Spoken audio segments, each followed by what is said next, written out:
जगदम्बिकायै नमः। ॐ ऐं ह्रीं क्लीं चामुण्डायै विच्चे। ॐ ऐं ह्रीं क्लीं चामुण्डायै विच्चे। ॐ ऐं ह्रीं क्लीं चामुण्डायै विच्चे। आदरणीय भक्तजनों, सादर प्रणाम। हम आज आपको श्रीमद् देवी भागवत महापुराण में से मधु कैटभ को देवी का वरदान और भगवान द्वारा उनके उद्धार की कथा को श्रवण कराएंगे। श्री गणेशाय नमः। नारायणं नमस्कृत्य नरं चैव नरोत्तमं देवीं सरस्वतीं व्यासं ततो जयमुदीरये।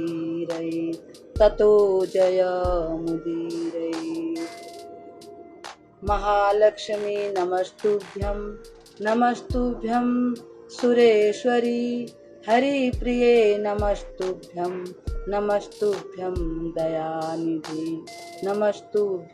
दयानिधे। जयंती मंगला काली भद्रकाली कपालिनी दुर्गा क्षमा शिवा धात्री स्वाहा स्वधा नमोस्तुते। भक्तजनों, सूत जी शौनक आदि ऋषियों से वर्णन करते हैं, कथा को सुनाते हुए कहते हैं कि पुरा चौकारनवे जाते विलीने भुवन त्रये शेष प्रियंक सुप्ते च देव जनार्दने विष्णु कर्णमलोद्भूतो तौ दानवो मधुकैटभो महाबलो च तौ दैत्यो बिवृद्धो सागरे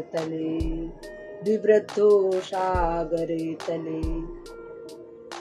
इस प्रकार से जब सूत जी वर्णन करते हैं कि हे ऋषि मुनियों, बहुत पुराने समय की बात है, त्रिलोकी उस समय जलमग्न थी। केवल भगवान विष्णु ही बचे थे। वे शेषनाग की शैया पर सोए हुए थे।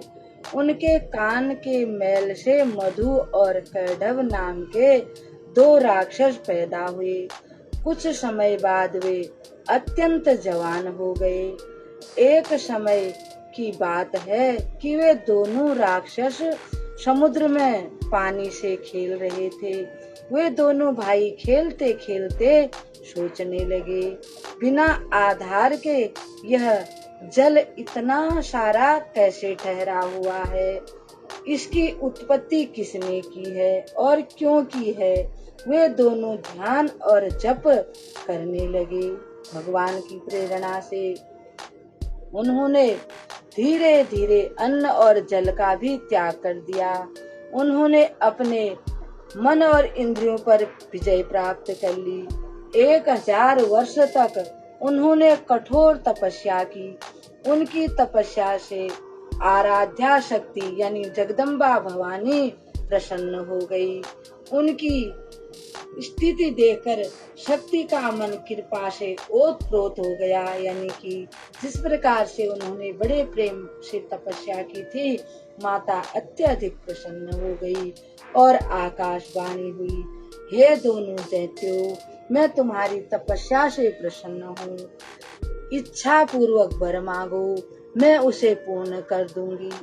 सूत जी वर्णन करते हैं कि हे ऋषि मुनियों, आकाशवाणी सुनने के पश्चात मधु और कैटभ बोले, हे देवी, तुम हमें स्वेच्छा से मरने का वरदान देने की कृपा करो, क्योंकि सभी राक्षस लोग तो यही कहते हैं कि हम अमर हो जाएं, चाहे रावण हो, चाहे कोई भी राक्षस हो, जैसे हिरण्यकश्यपु हो, ये आदि सभी राक्षस कहते हैं कि हम अमर हो जाएं। परंतु अब देखो, भगवान के कान के मैल का भी कितना प्रभाव है।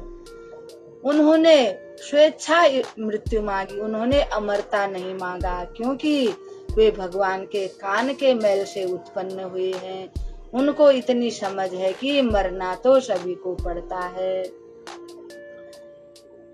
वरदान देने की कृपा करें। आकाशवाणी हुई, हे दैत्यो, तुम्हारी इच्छा पर ही मृत्यु तुम्हारे को मार सकेगी। सूत जी वर्णन करते हैं, देवी के द्वारा वर देने पर मधु और कैटभ अत्यंत अभिमानी बन गए, परंतु राक्षसों का ऐसा गुण होता है कि वे भगवान की तपस्या करते हैं, भगवान से ही वर प्राप्त करते हैं, फिर भगवान के भक्तों को और भगवान को ही कष्ट पहुंचाते हैं। ऐसा ही इन्होंने भी किया। अब सबको इतने सोचने लगे, इतनी शक्ति हो गई कि अपनी शक्ति की आजमाइश करें, ऐसा सोचने लगे। अचानक ही एक दिन इनकी दृष्टि परमपिता ब्रह्मा जी पर पड़ गई। बोल परमपिता ब्रह्मा की जय। और उनके पास जाकर बोले, देखो भगवान जी के कान से हुए हैं तो बड़े अच्छे से बोल रहे हैं, सुब्रत करके संबोधित करते हैं। सुब्रत का मतलब होता है अच्छे से सभी व्रतों का पालन करने वाले। तुम हमसे युद्ध करो। ब्रह्मा जी उन्हें देखकर उपाय सोचने लगे। अब ब्रह्मा जी अपने मन में विचार करने लगे।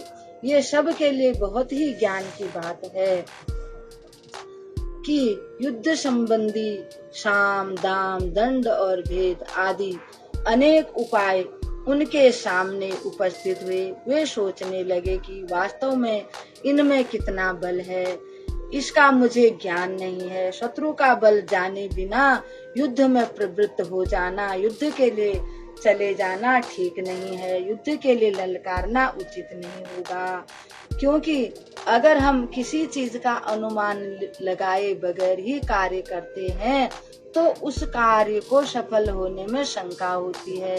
हो न हो वो कार्य सिद्ध ना हो, इसलिए सोच समझ के ही कार्य करना चाहिए। ब्रह्मा जी ने सोचा कि जब मैं इनको जानता ही नहीं हूँ तो युद्ध क्यों करूं, इसलिए अब मैं शेषनाग की शैया पर सोए हुए भगवान विष्णु को जगाऊं। ब्रह्मा जी की स्तुति करने पर भी भगवान विष्णु की नींद नहीं टूटी। भगवान विष्णु की ब्रह्मा जी बड़ी स्तुति करते हैं, परंतु उनकी नींद नहीं टूटती है। ब्रह्मा जी ने चित्त को एकाग्र करके योग निद्रा की फिर स्तुति करनी शुरू कर दी। ब्रह्मा जी बोले, हे देवी, मुझे ज्ञात है तुम निश्चय ही इस संसार की कारण स्वरूपा हो। भगवान विष्णु आज गहरी नींद में हैं। हे माता, आप समस्त प्राणियों के अंतःकरण में निवास करती हो। इस स्थिति में मैं आप स्वयं इन दानवराज मधु और कैटभ का संहार करने की कृपा करें। आप तो समस्त संसार की जगत माता हो, सबका मनोरथ पूरा करना आपका स्वभाव है। सूत जी बोले, जब इस प्रकार ब्रह्मा जी ने माता भगवती की स्तुति की, तब तामसी निद्रा देवी भगवान विष्णु के श्री विग्रह से निकलकर बगल में खड़ी हो गई। मधु और कैटभ के संहार के लिए ही भगवती योग निद्रा ने ऐसी कृपा की थी। फिर तो भगवान श्री विष्णु जब अपने शरीर को हिलाने लगे, तब उनके दर्शन करके ब्रह्मा जी भाव विभोर हो उठे। साथ ही उन्होंने श्री विष्णु जी की परिक्रमा आरंभ कर दी। और भक्तजनों, मधु और कैटभ के जन्म की कथा हमने आपको सुनाई है, और देवी का वरदान देने की, मधु कैटभ का जन्म और देवी के वरदान देने की कथा को हम यहीं पर विराम देते हैं। और कल हम आपको मधु कैटभ का भगवान विष्णु द्वारा वध, ये कथा आपको सुनाएंगे। ओम श्री देव्याय नमः।